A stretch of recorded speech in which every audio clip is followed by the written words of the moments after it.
Welcome to Dark Trail Confessions, a place where the quietest corners hide the darkest secrets. The story you'll hear tonight is real, or at least real enough to make you question what's watching from the shadows. Some shadows linger where you least expect them, in the woods, in abandoned places, or even inside your own home. Listen carefully, and remember, the dark is always closer than you think. Someone was living in my apartment. I was 18 years old when I moved into my first apartment downtown. It wasn't big. 1 bedroom, old building, thin walls. But it was mine. I remember thinking how quiet it was the first night. Too quiet, actually. The city noise barely reached my windows, like the building swallowed sound. I told myself it was a good thing. I was nervous enough already. New job, new place, no roommates. Independence was supposed to feel exciting, not heavy. The first week passed without anything happening. I unpacked, set up my bed, learned which floorboards creaked. I started sleeping with the bedroom door locked out of habit, even though I told myself it was stupid. That's when the little things started. I'd come home and notice the air felt wrong. Not warmer, not colder. Just disturbed. Like someone had moved through the space recently. Once my bathroom light was on when I knew I'd turned it off. Another time the closet door wasn't fully closed. I blamed myself.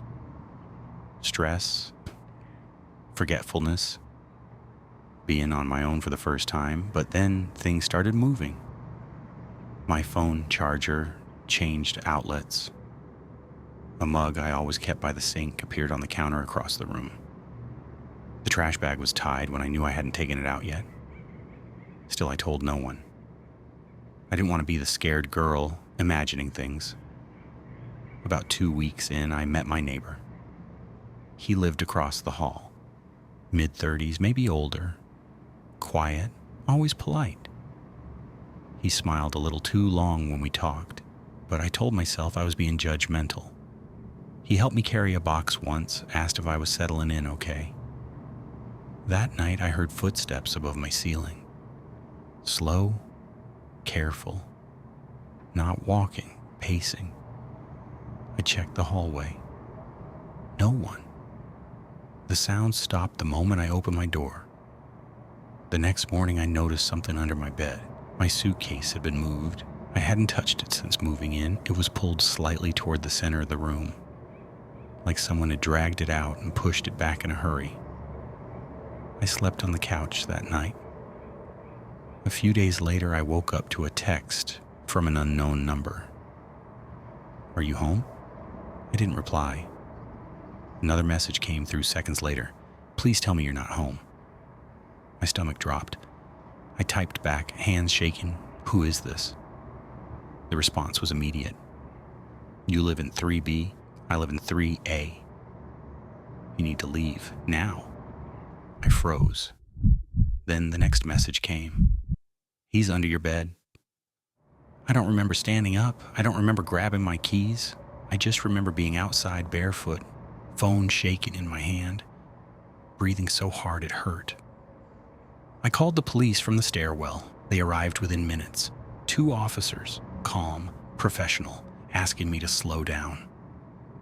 They searched the apartment, closet, bathroom, cabinets. Then one of them knelt down by my bed. He didn't reach under it right away. He drew his weapon first. The other officer told me to stay in the hallway. I heard a voice. Not shouting, not screaming, just breathing. Heavy. Close. They pulled a man out from under my bed. He was thin and filthy. His clothes smelled like my apartment, like me. He had scratches on his arms, dirt under his nails. In his pocket, they found one of my socks. He'd been accessing my apartment through a maintenance crawl space behind the walls, living there while I was at work, coming out when I slept, watching. The neighbor who texted me had noticed noises weeks earlier, footsteps at night, a shadow under my door once. He hadn't wanted to scare me until he saw the man slip back into my apartment while I was gone. I never slept there again. The police said I was lucky. I don't feel lucky because sometimes, even now, years later, when I lay in bed at night, I swear I can feel the space beneath me breathing. The story doesn't end here. The shadows you just heard about are still moving, still waiting, just beyond your sight. They could be outside your window, behind your door, or even beneath your bed. Remember, the quietest places often hide the darkest secrets, and the things that watch don't always leave. If you enjoyed this confession, subscribe to Dark Trail Confessions for more stories that will keep your mind awake and your heart racing. And when you turn off the lights tonight, know this: some secrets never leave. Sleep well